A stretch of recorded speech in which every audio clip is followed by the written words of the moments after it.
Thank you guys so much for joining us for our second screening of our Native Filmmaker Initiative Film Club. I hope you guys all watched the film Badger Creek. We have the filmmaker Jonathan Skurnick with us and Drew Carr, who helped with some of the footage on the film. And we also have OPI's Indian Education Specialist Mike Jetty.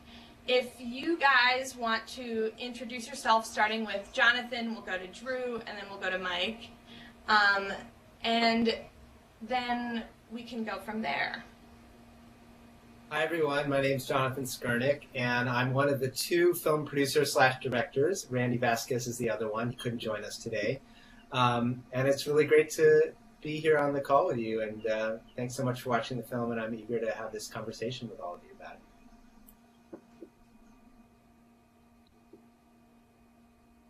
I'm not sure if Drew is. Is Drew still there? We'll jump to Mike. Mohamitaki api, peto estedo, awambli isnala miedo. Hello, my relatives. It's a good day, and my name is Mike Jetty. But I also have another name. It's Awambli Ishnala, and that translates into Lone Eagle. And I'm a member of the Spirit Lake Dakota Nation and a Turtle Mountain Chippewa descendant. And I work here at the Montana Office of Public Instruction with Indian Education for All. And glad to be here today. Great, thank you. We will be bouncing questions to both Jonathan and Mike and Drew whenever he comes back to join us.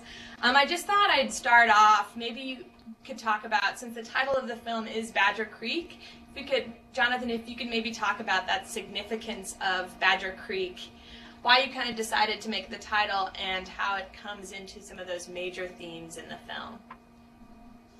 Okay, great. First of all, let me just also add that I'm calling from Los Angeles, which is the traditional and unceded territory of the Tongva Nation, which is an indigenous people that were here before white people came and are still here and very much alive and have a beautiful culture. And to answer your question, Badger Creek, we really tried to figure out the best title for the film, and we went through a whole bunch of different titles. But since so much of indigenous culture and spirituality is about the land and the sacredness of the land from which they came, Badger Creek is the actual creek that goes right next to their property, and it's a very sacred body of water. And so it just seemed like the right name for the film, to really use a place that's sacred to identify the story. Yeah, definitely. There's a huge theme of this kind of resiliency throughout the film, and I think it really brings up some important points there with Michael Momberg, who is one of the main subjects in the film, and his family. And in the film, he's described as this kind of new traditionalist within his tribal community. Can you talk a little bit about your choice to focus on Michael and his unique and significant role in the family?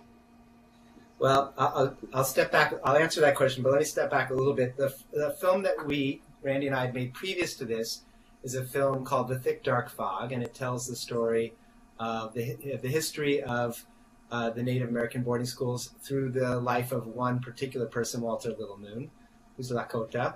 And that film looked at the really devastating history, and it sounds like the folks at Sealy learned a little bit about that. So I won't go into that history. It sounds like you already learned about it, at least a little bit. But we wanted to make our next film really about the resilience and recovery from that terrible episode of American history. And so in the process of showing that film and sharing it at Big Sky and other places, we met someone who was doing some volunteer teaching at the school that Michael Momberg was a junior at, a high school. And she came up to us and she said, "This family is amazing. You really should make a film about them." And of course, we get people say that all the time to us, but she was able to really put her money where her mouth was and introduce us to them and help us get started. And we really were excited about telling their story, because this idea of the new traditionalist, I'd love Mike Jetty to add what he thinks about that idea, but he's very much living in the contemporary world, but is saying it's really important to keep our traditions and our spirituality and our language alive, and is relearning the language and relearning ceremonial duties and participating in ceremonial processes and rituals. And so at the same time as being out in the world, right now he's studying diesel engine construction and repair. He's also deeply committed to his family and his community. So in that sense, he's both traditional and contemporary. So that's what the teacher meant by calling him a new traditionalist. Any thoughts about that, Mike? Yeah, go Mike, ahead. If you don't mind adding to that, I think it's an important subject that he's at this age where he's balancing this kind of modern age with this kind of very traditional beliefs and how you do that and kind of how you keep it included. If you don't mind wrapping that into the essential understandings, Mike, that would be great. Sure. But we have a set of understandings that we developed for all schools across Montana called Essential Understandings Regarding Montana Indians. And the third one's talking about tradition, spirituality, oral histories being alive and how they are all unique to different tribes, but how there are songs, there are ceremonies that are thousands of years old that are still lived by people today. And that connection to place is really important because of those oral traditions, like the Blackfeet referring to the Rocky Mountains as the backbone of the world, and the connection to Chief Mountain, all these sacred sites and all the songs and ceremonies that go along with them, like Badger 2 medicine, up there in Blackfeet country. And so there is a lot of wisdom, a lot of knowledge that sits in those places, and they're very, very powerful. And, you think about, what did he say, the new traditionalist, or what was the term he used in the film? Something like that. Yeah. Yeah, and so you think about that right now, like within the Lakota and Dakotas, they prophesied that in 7 generations, the culture, the language, the traditions that the boarding schools tried to take away will start to come back. And I always tell youth, you guys are living, it's like you're fulfilling prophecies by going back to cultural traditions, by learning languages. And so it is really cool to see that happening throughout Indian country. Yesterday I was up on the Fort Belknap Reservation, and the school up there said the Pledge of Allegiance in English, and right after that a young student read the pledge in Nakota. And so to me that really made me feel really good that every morning those students hear their own languages spoken throughout the school. And so that's powerful. But we're seeing a revitalization going on out there, but it takes time, and I think we're going to keep moving in that direction. So it's part of that resiliency. Yeah, and I know that Jonathan had mentioned this kind of connection with this history of federal policy within American history and I know that Seeley had mentioned that they had kind of talked about that with the Native American kids having to go to specific schools without their consent. And I was curious if you could maybe talk a little bit more about that history with why this idea of resiliency is so important because of this history of suppression within the culture. Yeah, Mike, if you don't mind. Sorry. Just had to unmute myself there. Can you hear? Yes. Yeah.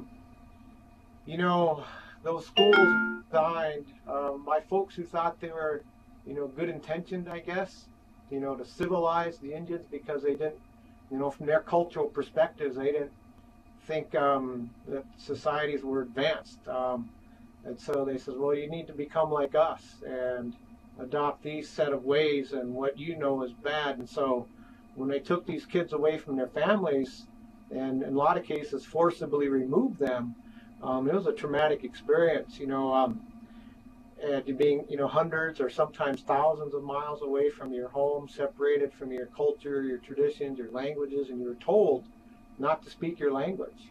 And if you did, a lot of cases you were punished. And so with all those efforts to assimilate natives, it's that it's it's amazing that we still have cultures, languages, songs, ceremonies today, and that's that resilience piece about how folks were able to keep those traditions alive, to be able to pass them on. But like in the film, they talked about that starvation winter and how much went away. What those passing of those bundles and the songs that went with them, and we'll never recapture that. And I think something else that was powerful in that film that Mike LaFramboise said is like 100 years from now, we're going to be the ancestors. And so what can we do right now with our generation to make sure languages, songs, ceremonies are 1,000 years from now still alive? And thinking that far out, what's it going to be like? And will we still have our homelands and clean water and all that and connections with the animals? I mean, that's powerful, but I think we need to think long term like that to really project ourselves into the future, but never lose that connection to the past, knowing what our ancestors went through, and to survive that, to keep ourselves alive. Like my dad went to boarding school in the 40s, and his experience was a little different from the generation before, but he never had an opportunity to learn cultural traditions in part of the school environment. And so it's interesting to see how his generation was, kind of skipped. And then my generation and younger ones are picking things up that we're relearning, I guess. And to me, that is really cool to see that happening throughout Indian country. And that connection to the land, you mentioned that, like in Dakota, we say unchi maka. Unchi maka. Can you guys say that with me out there? Unchi maka. And what that means is grandmother earth. The earth is our grandmother. And how to treat the environment like you would your grandmother. And all that they give you and what you give back.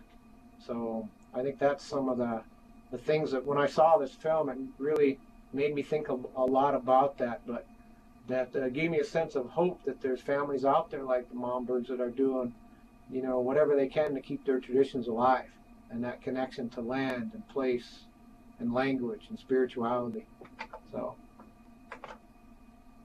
Yeah, and I think in that scene when he's talking about in the classroom, the professor mentions this dichotomy. Do you guys know what a dichotomy is? Let's ask Celie. Yeah, Celie Lake. Who's in? Cora back here. Cora. She's unmuted, right? Yeah. Stand up and give her the bell. Like two different things that. So she said like two different things. Or to add that. Yeah. Keys, please. Thank you. Yeah, that is right on the money. You also have Zenith Elementary on. We can't see them, but I hope we can hear them. So, Zenith Elementary, can you unmute your microphone and talk to us?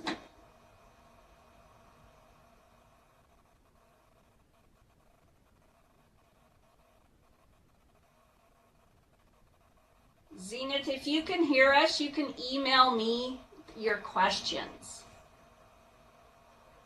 And then we also have Salish Kootenai College on. Oh, great. Yeah, so as you guys have questions, feel free to come into the conversation and ask them as we are having this discussion, because that's the point of this film club. That was right on the money, though. With dichotomy, it is this kind of existing with two world views. And in the film, I'm curious if you guys remember what examples he has for those two worldviews.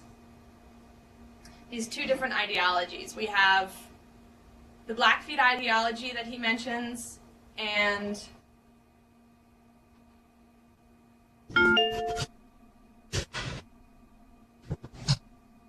the Western society.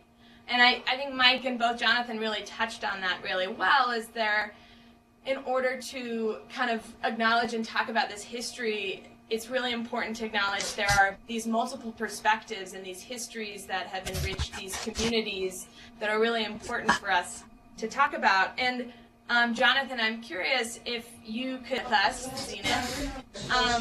But I'm wondering if you can talk to, as you're filming this, Jonathan, you focus on the family in this really interesting way. From these talking about perspective, we have Michael's perspective, and then you have interviewed Christina and then his father as well. And And I think you have some interesting, I think Christina kind of talks about how her experience was very different from her husband's. I'm wondering if you could talk a little bit more about your decision to include that to kind of give this breadth of perspective to the film. Sure. Can you hear me? I mean, when you're telling the story of a family, it's really important to get everyone's perspective, and so that was really key for us. We loved even getting the perspective of all the children, hearing what they had to say, and so I just feel like all of their perspectives together gives us a more complete portrait of what it's like to be a contemporary Native American in Montana. And I think what's powerful is that Christina comes from a family that has a really deeply connected history to that place. And there's history of sacredness, and there's history of a lot of abuse as well as a result of cultural and physical genocide that the tribe had experienced over the last, hundreds of years. So I guess I'm not sure exactly how to answer your question, but we just felt like it was important to give perspective. And just to talk a little bit about the idea of the dichotomy of the two worldviews.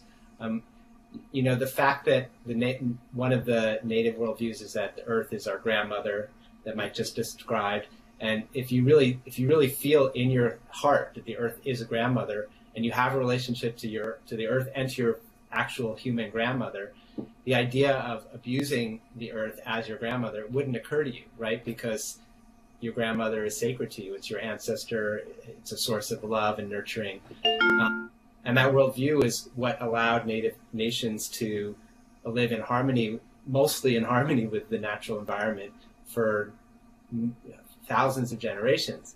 And in less than 15 or 20 generations, the Western worldview, which doesn't see the earth as sacred and as a grandmother, it's all about extraction and taking resources and using it to build wealth and lots of other what I would consider negative qualities that's leading to right now a global crisis of global climate change that will eventually affect actually the frontline folks who are going to be the worst affected by global climate change are mostly indigenous communities. So this is just such a powerful time to live in where we really see the impact of those two worldviews and the dominance of the Western worldview creating cataclysmic change and affecting the people whose beliefs are not about extraction and greed, but beliefs are about sacredness of the land and living long-term in harmony with the land. So yes, we all need, all of us to survive, the whole human family to survive, has to actually switch our worldview to the indigenous worldview, or we will have trouble surviving on this planet. And that's why this is so important now, I think. Yeah, there's a lot of things we can learn from this film as far as respecting other people, respecting your family, respecting the environment, and it's on so many different levels. I think it's easy to look at it as almost like a hierarchy of kind of listening to the person above you, but I think it's important to also remember that you have these values and ideologies, and they might be different from the person sitting next to you. We all grew up in very different environments and have very different cultures. I'm curious, Mike, if you might be able to loop it into the curriculum with the essential understanding as well. I'm sure you have some good points to make. Yeah, well, Jonathan, you bring up a great point, because in our new science standards for the state of Montana, one of our standards actually addresses that exact issue about how consumption and resource extraction that affects Native communities. And so we're going to be developing curriculum and lessons around that issue to say, look at what happens to Native communities with this, whether it be oil or coal or uranium, and all those things that impact the environment, or pipelines, and what's the impact on indigenous communities, because you're right, it's like the front lines are in Indian country, and what can we do to protect what we still have? And Badger 2 medicine's right on the the front line for that. People still want to go there and drill, and the Blackfeet are opposed to that for those historical, cultural, spiritual connections to that place. And so this is a big issue, and I think the more we put it out there through media, through lessons, through discussions, it's going to benefit everybody, not just those native communities, but the entire world, I think. And so that's the power of this. But I'm so happy that that kind of concept is embedded within our state standards, so we can actually push this information out there to schools, and so students can learn about these contemporary issues, but then also understand the historical context that got us to this point and what we need to do now to change things so it's better for the future. So Yeah, that thank you for saying that. I think that's a really good point. And as you know, our students are listening, I think it's important to remember you guys have a lot of autonomy and a lot of power yourselves, and watching these kind of films you can talk to your family about it, and kind of things that inspire you to get involved in your community, and different things that you do to stay healthy and adhere to kind of these values of your family, but also the environment and what you're learning in school, and that balance is really important. I'm curious if we have any questions from the classrooms that are tapped in right now.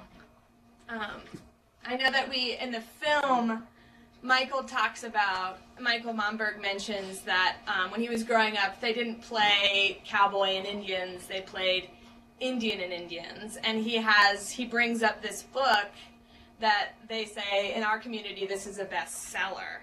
I'm curious, Jonathan, if you can, and maybe Drew, you can also talk to this. Did you get a question? Okay. So, can you hear us? Yes. There was a scene where the family was out hunting, and I know they have in the Blackfeet tribe, they have a more diverse range of animals they can hunt. How much more diverse is that range? Good question. Who wants to take it? Jonathan or Mike Well, or Drew? since Drew was the person who went out and filmed the hunt, I defer to Drew. Do you want to talk about that? Well, I can you hear me? Yes. Okay. I don't know the answer to that question. I know that the Momberg families were hunting elk in the Badger, and mostly. But yeah, that's there. How many people hunt or have gone hunting or have family members that hunt? Yeah. So. I'm curious, like, how many people have it, that it's sort of this family event that's sort of you look forward to every year. It's sort of traditional for you. Probably everybody, right? I mean, yeah, that's what I was just going to say. That's what struck me most about the Momberg family, and the sense of the sense of tradition of that event, and the fact that it was an event. It wasn't just going out hunting. It was much more than that. The experience was actually fairly transformative for me. So I got to thank Jonathan for that, and also the Momberg family, because there were two things that struck me about it. One was the utter sense of community and family in that group. And also the sense of just very gracious towards me the entire time, sort of interfering with what I felt with a camera in what was a very close family and friend event. But yeah, to answer the question, they were hunting for elk, and I think that I'm sure there's other species that they hunt for meat, but this was a elk hunting trip. But it was quite an experience, and the connection to the land, the connection with each other, the campfires were pretty amazing. They went on for the discussion went on for hours, and the jokes never stopped. Seriously, that was an amazing experience, and I felt a lot of love and a lot of just connection with each other there. It was great. Yeah, Drew, I think you bring out an important part of when you're making a project like this, how much time you spend getting to know this family and having this understanding of their culture and kind of the traditions. I'm wondering if you can talk about that process of, you see so much and you have to edit these stories down in order to tell this kind of, this very specific story. And I think when a lot of people think of filmmaking, they think, oh wow, there's so many different perspectives here and what to keep and what not to keep. I think it can be a kind of a tough decision. I'm wondering if you can, I don't know if you guys were involved in the editing process at all, just kind of the footage, the side of footage. That's great. I mean, it's a huge part of making that film is collecting it all and seeing all of it. How long did you spend with the Momberg family when you were making this film? We ended up doing 4 trips, and I wasn't at all of them, but I was at 2 of them, so 4 trips in total. It can be expensive to travel with gear and crew, so we had to, fit it within our budget. And we also just wanted to be respectful to the Mombergs and not take up too much of their time, but at the same time film some key elements of their life that would be really informative for audiences. So the powwow was really important, spending time at the language school, spending time with the family, filming graduation, these sort of key moments in their lives. And, originally the structure was going to be about Michael graduating and going to college. But as we thought long and hard, looking at our 30-plus hours of footage, we thought that structuring it around the passage of the seasons was a really appropriate way to structure the film, because seasons are so much when you're living with and on the land and off the land, the seasons play such a key role in your relationship with your day-to-day life and with nature. So that ended up being the structure that we landed on. Yeah, I think it's Julie, when you're making. Yeah, go ahead. I don't know. I missed the first 5 minutes. I was curious from Seeley or SKC. Seeley, what was your favorite part of the film? Was that has that question been asked? That's a great question. I really liked watching just their culture and how what they do and what their children do, because they had some kids that were around our age, and I liked seeing that reference between our age and their age and what they do. Did you see a connection to that to your community or your family at all, or was it very different? Yeah, there was a little connection there, because there was a little connection with the What were some pictures? my family hunts and their family hunts, and our culture was a little bit the same, I guess. Connected to the landscape, and that's it. I have a response from Zenith. Oh, we have a response from Zenith. Do we have a question from Zenith as well? We do. It says they enjoyed the film a lot, and they're familiar with the last name Momberg because they live 20 miles north of Cut Bank. Oh, great. So they're close. They're on the colony, on the Hutterite colony. And they say it was interesting to see how they worked cows in some of the culture, and that they expected good things from their children as our parents do from us. It's a great comment. Yeah. Well, and I think that, like you were saying, there's involvement from all these members in the community, and how everybody is contributing something different and something vitally important. I'm wondering if Drew and Jonathan, you can speak a little bit more to these main messages that you hope kids take away from the film as kids say the things they notice.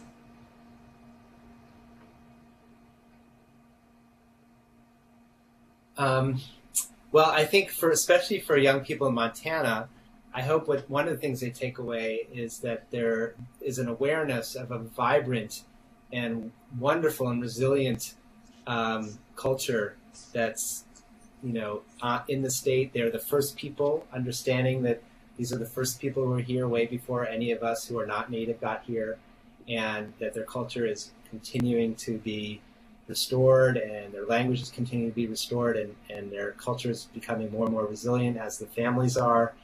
And to just understand that they're your neighbors, and hopefully you'll make friends with some indigenous folks who live nearby you. And maybe if you hear someone in your community say something about indigenous people that is, for lack of a better word, ignorant or maybe even racist, if you'll interrupt them and say, no, that's not true. Indigenous folks are incredible people, and we should all be allies to them as they continue to restore their culture and language, and be friends with them just one-on-one. I hope that's something that you all take away from this film. Drew, did you have anything you wanted to add? No, I think that was great. I would say that to the young people out there that perhaps don't have a strong connection with an indigenous community, or that the young people, in Browning and in Hart Butte and at Fort Belknap and in Harlem and in Peck and all these places that you young people out there, you all have hopes and dreams about your future, and young people out there in Montana, indigenous or non-indigenous, that everyone has the same aspirations and hopes and dreams about their future, and so that's what struck me most about Michael, and that the people that I visit on reservations where we go into schools to teach filmmaking. There's incredible talent and vision, and I hope that our state taps into that talent and that skill more, because I feel like if we don't, we're letting a generation down.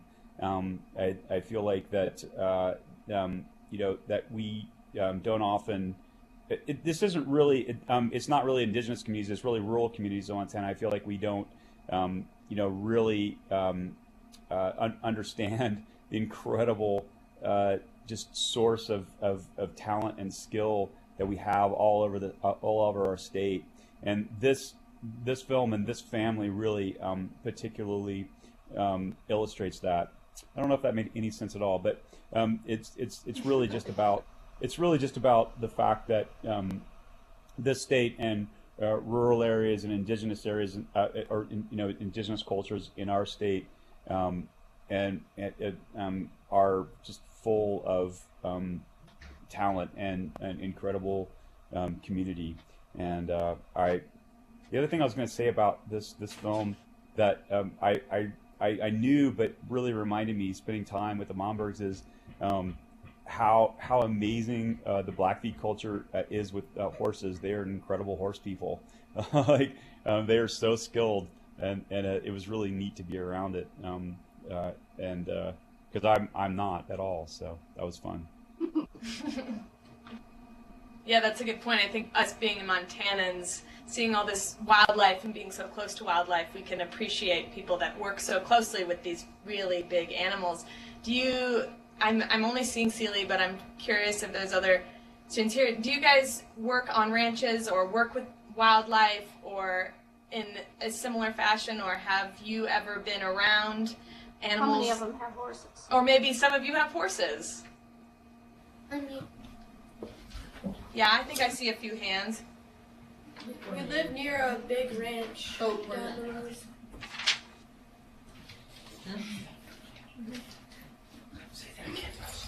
A lot of us live close to ranches, so we do interact pretty daily, I guess, with animals.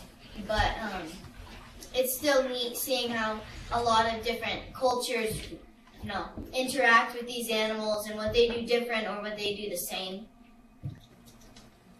had. That's a really good observation. These animals, we can kind of. Oh, I think I see some. Are there some questions back there? Some hands How up? many people have horses? They were just showing you how many people have horses. Yes, great. I think that we, like Jonathan and Mike and Drew are saying, we can learn a lot from these animals. And as we all know, we are very familiar. We have these different relationships with them.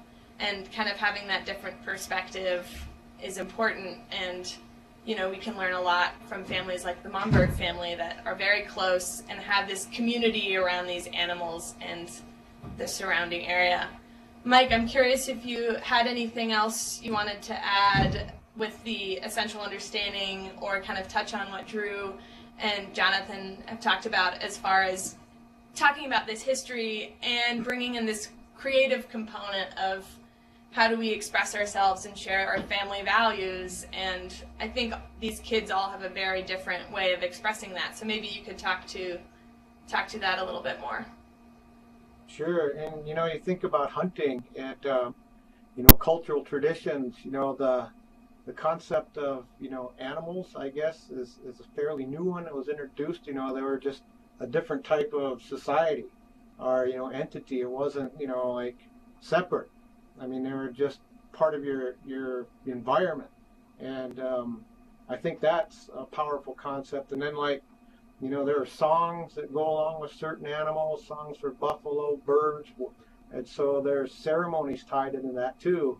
And if you kill an elk, maybe offering tobacco and thanking it for offering up its spirit, so you can have that and live a good, healthy life. And so that's built into that, and to me that's powerful to see those traditions being carried on. One of the scenes I liked in the movie when he was moving some horses on his four-wheeler.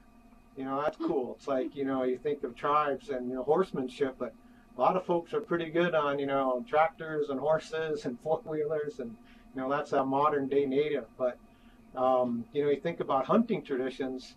You know the word vegetarian's an old Dakota word? Yeah? No. Bad. So, That means what? What does it mean? bad hunter. Oh. That's really old joke. Well, I think But you bring up a really... No, sorry, continue. Well, the humor is a big part of it too, and I'm glad to hear you guys laughed around the campfire, Drew. You think about that, that's a big part of resiliency, is, maintain that, sense of humor and, how that helps project yourself into the future too, as you think about culture and identity and how that plays a big role in your life. So all of us like to laugh, no matter who we are. So. Yes. Can I tell you guys a quick story Yes, please. with the Mombergs? So they hunted all day long, and then they came back and they made a big meal.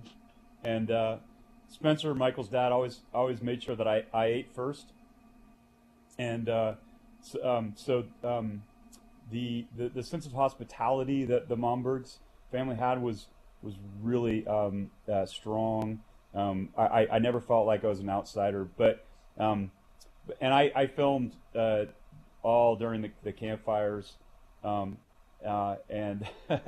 and then about 12 midnight I went to bed, and they were like eating, and a few people were drinking coffee and telling stories, lots and lots of stories, and they kept on telling stories. And then so I went to bed, and then I think about 2:30 in the morning, they were still telling stories, and they were like calling me out. It's like, Drew, get out of your tent, come out here, and tell us stories. And so I came out and spent another half an hour out there. It was an amazing that part of it. The campfire was really. Not fun, but just not only fun, but just inspiring. And the stories were awesome, and there were a lot of jokes too. So, yeah, I think the storytelling is a huge component of not only this film's theme, but also within Native American culture. And I think maybe Jonathan and Mike can talk a little bit more to that as far as this like oral tradition of how do you include people with your jokes and crafting a story and how it resonates with your roots. Mike, if you maybe want to talk a little bit more about that historical tradition of storytelling. Sure. Those oral traditions, they're still alive. There's stories that are, 1,000 years old. And I always use songs as an example. We have a lot of really, really old songs for ceremony. And a lot of them tell stories about how things were a long time ago. And then they teach us lessons about how we should live our lives. Like there's an old story that is about a woman who, her husband-to-be went off in battle and got killed. And then what she did was dressed up in her best regalia and then sang this song. And as she sang the song, she walked over a cliff. And because she couldn't live anymore without her husband. But what she sang as she went over that cliff, that song is still sung today to recognize the importance of love and the connection between men and women, and how she didn't want to lose that connection. It's not saying people should go and do that, but she had such a profound, deep connection for her husband. She couldn't live without him. But so we still sing that song today in ceremonies to remember that story, and the foundation is love. And you think about all these native cultures and communities and societies, and you go back and you look at the foundational belief, and I think it goes back to love and respecting yourself, respecting your environment, respecting your family, respecting your tribe, and and how you maintain that relationship with everything around you. Because we say mitako yasi, and what means we're all connected and we're all related, no matter who we are. And right now we're having a virtual connection, and who knows what we might carry away from this. And so I was trying, no matter what you're doing, if you're in class or even if you're driving your car or walking down the street, you might see something or have an experience that might impact you, and you might carry that forward and then change something that you do and help somebody else out. So to me, it's exciting to see things like this, and to be a part of it. But like one of the things they said in that film, you also have that connection to your tribe and how important that is.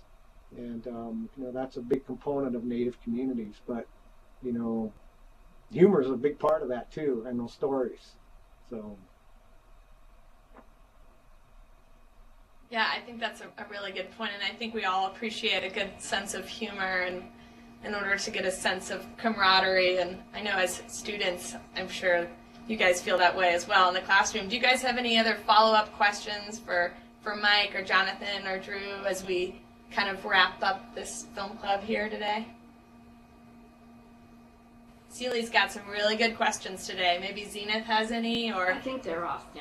oh, they are. They have to leave, yeah. Okay. The Salish Community College as well is with us.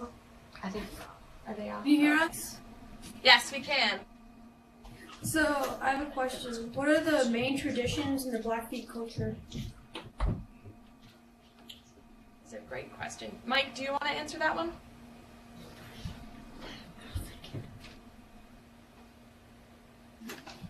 I can't speak to all of them, but I know the Blackfeet have different types of societies, and they have cultural protocols that go along with those societies and songs. They still have medicine lodges that go up in the summer where they go fast and pray, and these are very, very old ceremonies. And then you have the contemporary, like that's seen with the powwow at Heart Butte, which is a different kind of celebration. There's cultural traditions, and there's eagle feathers and sacred songs, but that's kind of more of a pan-Indian thing, but there's tribal specific components within that. But it's like the language is how everything's embedded within that language, and how important that is to keep that alive. And so I'm glad, like up in Blackfeet country, they have that immersion school. And so I know that at least 100 years from now, or maybe 200, that Blackfeet language is still going to be spoken because those young kids are learning it, and hopefully they'll carry that on into the future. And so, but there's, just so I guess basically there's ceremonies, there's cultural traditions that are being lived by people up there in Blackfeet country, and across Montana and the U.S. and how important those are. And like what you said, Drew, about being welcomed in. And I think that's part of it too, is, Native communities are, pretty open to folks if you want to come out and learn and listen. Like up on Fort Belknap Reservation, they just had a big thing for American Indian Heritage Week, and they invited local schools to, they butchered a buffalo one day, and they had a powwow, and they did some cultural traditions, and so they shared that. And they were wanting to share that so people could learn about some of their identity and, break down some of those barriers and create those relationships. And so, I encourage you folks to invite Blackfeet, leaders or folks who know those traditions to come share that, because if you approach them in a good way and maybe offer tobacco or some food or a gift, or folks would want to come in, because I think we want people to know these things about tribal cultures and traditions. Let people know they're still alive. So yeah, thanks so much for saying that. Great question. And you guys have asked such good questions this whole discussion, and I think that's an important point that Mike makes, is that, as you have these questions, it's important to ask, because it makes you more open, and it allows you to kind of bring in and widen your perspective a little in your community. And you guys have really good, hard-hitting questions, so kind of keep up the good work. And as we kind of close out, I'm curious if Jonathan or Drew have any other closing remarks we want to make as we say farewell here. Jonathan, why don't you? Anything? Well, I mean, one of our goals is, in making this film, is really to share it with young people who are the age of the Momberg kids. So, Goonsku is, I think at the time of the film, he was 7, and his sister, I think, was 12, and Michael was 16. So we're just so pleased that you are watching this film and taking some inspiration away from it and are engaged with it. And if you feel like it's something that you would like to show to your friends and family, please let us know, and we'll make sure they can see the film as well. And yeah, I just want to leave you with the message that there's a lot of hope in our future in the state of Montana and in the U.S. as we continue to support Native people to bring back their languages and their culture, and sort of repair a lot of the damage that's been done over the last centuries to those cultures and to those families and to those individuals and their nations. So I encourage you to just go out and do what Mike was saying, like go to a powwow, go to a cultural event that you're invited to go to, or and get to know some Native people in your state, and start to build those friendships.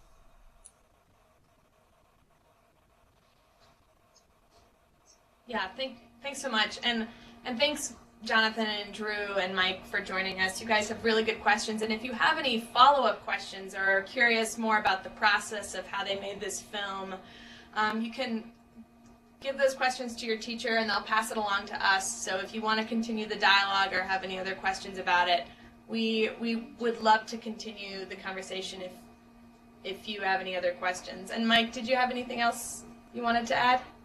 Yeah, I just wanted to share something my dad taught me when I was younger.